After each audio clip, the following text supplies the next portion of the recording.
How's it going, guys? MockALove here. So you have 10 grand Canadian burning a hole in your pocket, and you're looking to spend them on a luxury sedan, used obviously. And what are your first thoughts? Maybe a Mercedes E-Class, maybe an A6 Audi, maybe a BMW 5 Series of the time. Well, all those answers are wrong. So circumcise your thoughts and strap in, because I'm gonna show you the best $10,000 that you can spend on a luxury sedan in 2020. Behold, my 2010 Acura RL.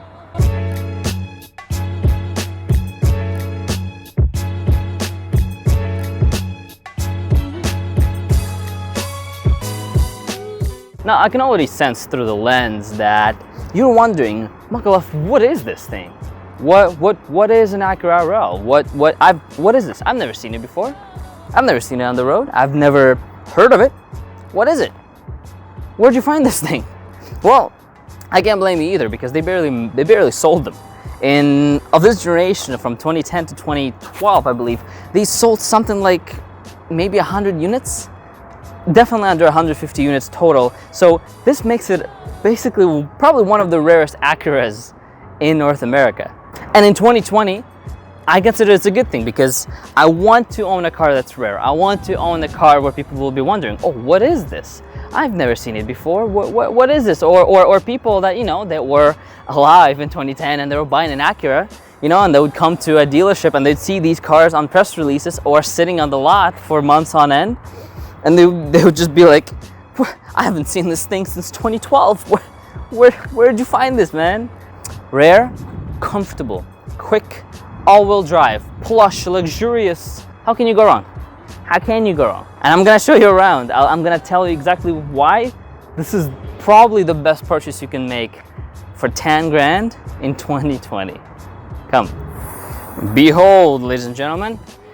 Under the hood, we have a fatty of an engine. It's a 3.7 V6, putting out around 300 horsepower through an all-wheel drive system that they call super handling all-wheel drive. It's the lamest name I've ever heard, but I heard it's fantastic. I've never tried it in the snow just yet, but on the road, it hooks up. Like I was never able to break the tires loose, unfortunately.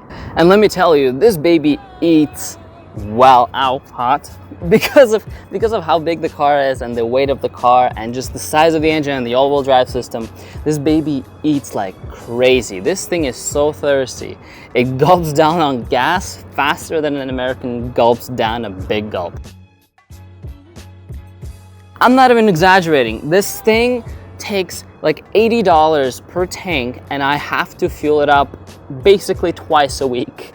The average fuel consumption that I've been having according to the computer was basically around 13 liters per 100 kilometers, which is a lot of gas. That's a lot of bloody gas, and that's so much more on the Civic. And yes, I know I should not be comparing. They're very different cars, different engine sizes, but still, that's pickup truck numbers basically.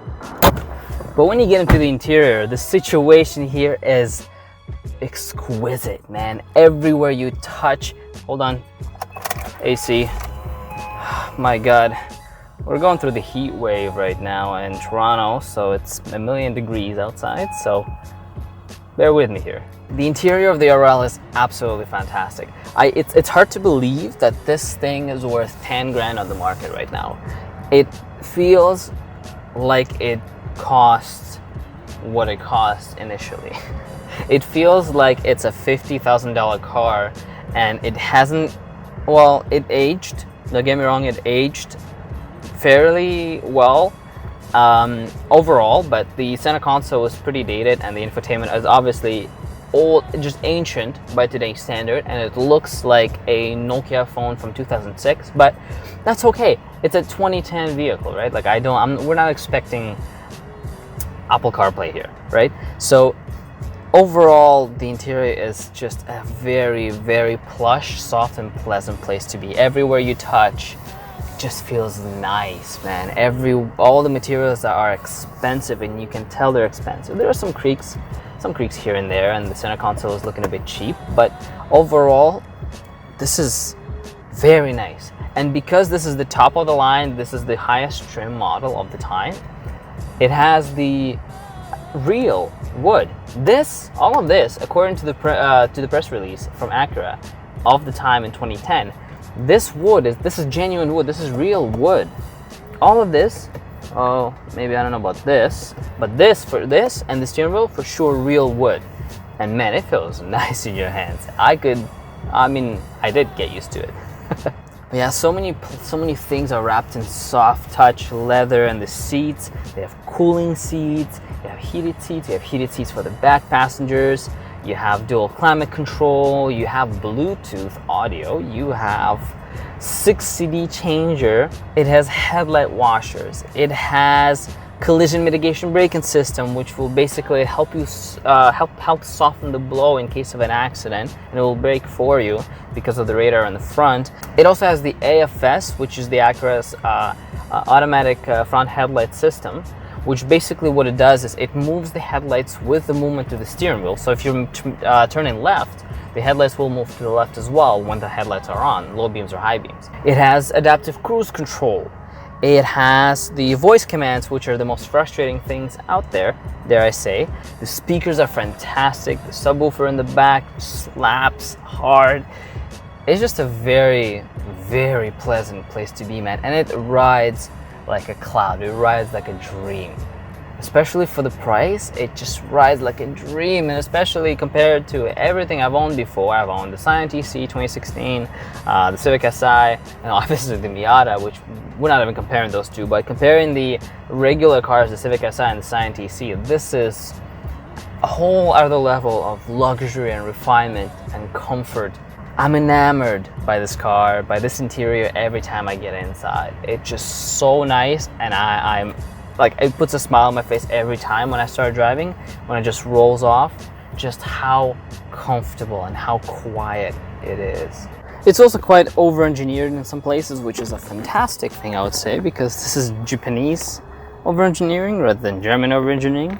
So look at this cup holder. So this is a deep cup holder that fits a tall water bottle. And then if you want to make it shorter, you just put the flap down right so, and say, you want to separate the two compartments. So you pull this thing, and this thing flaps out. Totally unnecessary, but very useful. The trunk and gas tank are opened with buttons, which again, completely unnecessary. It has memory seats, which are fantastic and very useful if you have a couple of drivers. You have your headlight washers, you have your, obviously, your mirror settings, and here's what the dash looks like. You got your range. Don't mind that it might look like a little Christmas tree. Range, yes, TPMS system, because I don't have the sensors, the tire pressure sensors in the new wheels. Got the range, got the fuel consumption, that's the function error for the tire pressure. You got the super handling all-wheel drive reader, which basically tells you how much torque is put to each wheel at any individual point. And yes, thank you, yes. The average fuel consumption, 13.5, mother of God. Average speed, elapsed time, you got the range, you have your, that's basically it. So what you also have is, you have the outside temperature, you have trip A, trip B, oil life, you have your odometer, 165,000 kilometers, which is fresh. This is what the steering wheel looks like, and my goodness, genuine wood, and it just feels fantastic to touch. Still, and it aged quite well too. I don't know if you can tell. There's some signs of wear. Oh Lord. Another really cool feature is right here, which is actually not the headlight washer, which is also fun, but it has to do with the mirrors. So let's put the car into reverse, and you have the backup camera, of course, because it's already 2010, it's a luxury vehicle. And when you're parking, you sometimes want to move the mirrors. So what happens is here, when you toggle this to the right, you'll see the mirror go down. which is incredibly helpful, especially when you're trying to see the curb. And same thing with the left one. You toggle it to the left and it's going down. Beautiful. And this happens if you leave it in one of the mirror settings, it happens every time you put it in reverse. Okay? But if you put it in the middle, it just goes back up to your setting.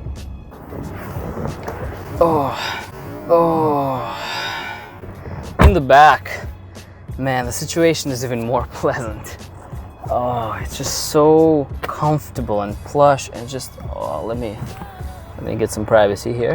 It's got the cup holders, totally, come on, over-engineered German-style cup holders that are just far too many moving parts that we'll see if they break, but I don't use them as often. I don't have rear passengers as often, so we'll see. But so far they look like they've been barely used, so let's just keep them in there.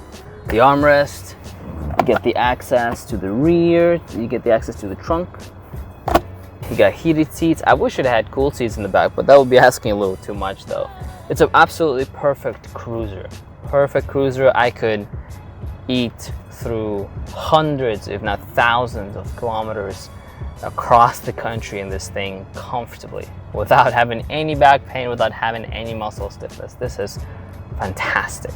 Now let's address the elephant in the room, and shall I say 4 elephants on all 4 corners. These niche gamma 20-inch 9-inch width 35 offset wheels that just completely transform the look of this car. This car used to be an old man's car, and when I brought it home, my mom literally asked me, why did you buy this old white man's car? Well, you had such a youthful car, she said, the Civic Si, but this one, she really hated it. She hated it so much. She was like, what?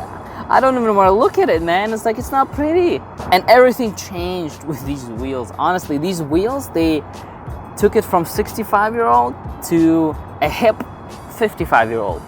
And I am absolutely in love with the look of this car now, and I just installed them today, and I did not expect them to look this good. They look fantastic, especially on this low-profile tires, the Royal Black 245/35 R20s. And these babies changed the ride dramatically, and I feel so much more confident too. Like going into a corner, it feels much less of a land yacht and a boat.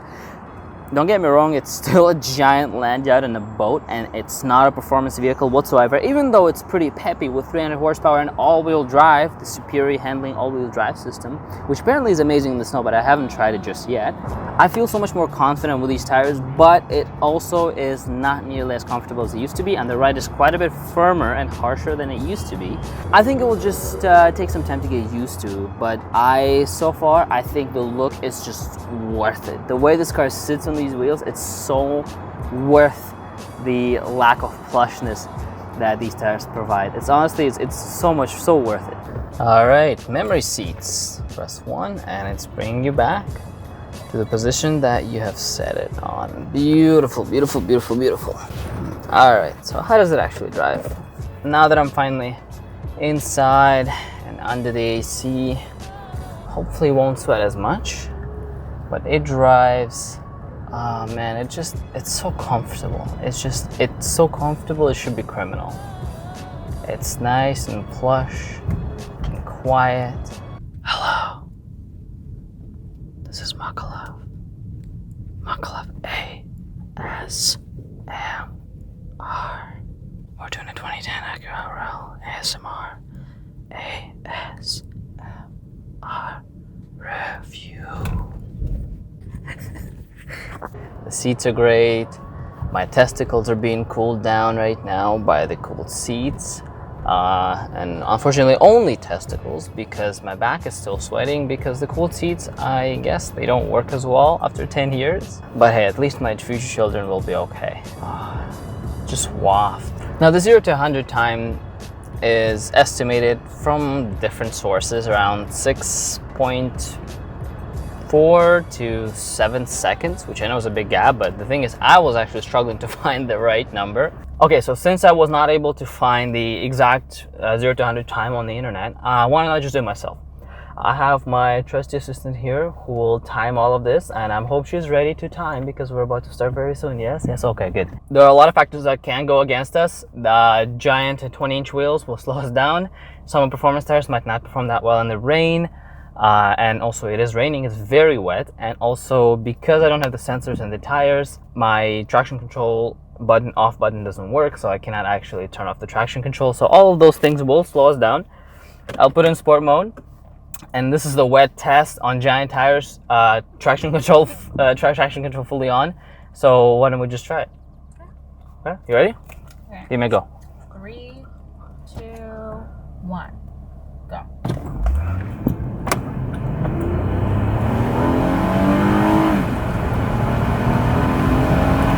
And 100. What is it? 8.63. That's just terrible. It's better than the last time, but still terrible. Well, I actually timed it right this time. So I'm proud of you. And you have all the torque down low, so from a standstill, it just goes. And like all the cars are behind me right now already. It just goes and just shoves you forward, and same on the highway. The Achilles heel of this car, though, and this drivetrain in particular, is the transmission. Now, the transmission is, God, it's slow, it's sluggish, it's just not that good. I'm sure it's reliable, but it's just not that great, and that's kind of what holds this engine down. This engine could have felt a lot better with a proper transmission, a faster transmission, at least a 6-speed. This is a 5-speed automatic transmission.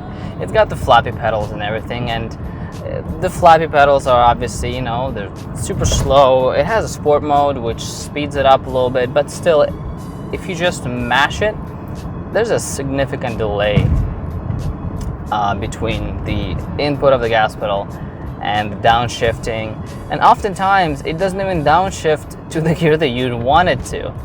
For it to downshift 2 gears and just send you flying, you need to literally just mash the gas pedal violently as you can and as abrupt as you can. Only then it downshifts to 2 gears, and then only shoves you forward the way you're expecting it to. Even if I just put the foot down quickly, it doesn't downshift to the gear that I would like it to. Like, I'm gonna push it in quick. It just downshifted by 1 gear, and okay, then it decided to downshift again because we're going uphill. On a flat ground, on a regular highway, when you push it in quickly, it just downshifts 1 gear, and it just doesn't have enough grunt. It doesn't shove you forward as you would expect it, and as you know that the car can. Like right now, I'm gonna just jab it. Yeah, now we're going, now we're talking. It doesn't like sporty drive as much. It's not a sporty vehicle whatsoever. This gearbox particularly, it does not like to be inconvenienced. Now when you put it in sport mode, the exhaust note, it seems like it livens it up a little bit. I don't know if it actually does anything to the exhaust note, if there's any valves. I don't think so. But I think based on the responsiveness of the engine and responsiveness of the gas pedal, it just feels and sounds more aggressive, and it's a lot sharper than in regular comfort mode. Yes, yeah, okay, now we're talking. So it holds the revs much higher and reacts much quicker, it seems. But also you have to realize that keeping it in sport mode, just keeping it in sport mode at all times, that just sounds like a recipe for the worst gas mileage you can have. And that will be it for the video. Guys, thank you so much. Thank you. Thank you for watching. Thank you for liking. Thank you for following me on Instagram at MockALove.photo. And thank you for smashing the like button for the algorithm. Please, I hate asking for likes. I really despise asking for attention, but I guess that's just how the YouTube works in 2020. You know, you have to become a part of the algorithm. You have to get the algorithm to notice you and promote you. And it's very important that you guys like and share this video and subscribe. And I'll see you in the next one. Thank you. There's a lot more exciting stuff to come, and there's a big project coming up in August, so stay tuned for that. That'll be a big one, very big one. Have a good one, guys. I love y'all. Bye. Peace.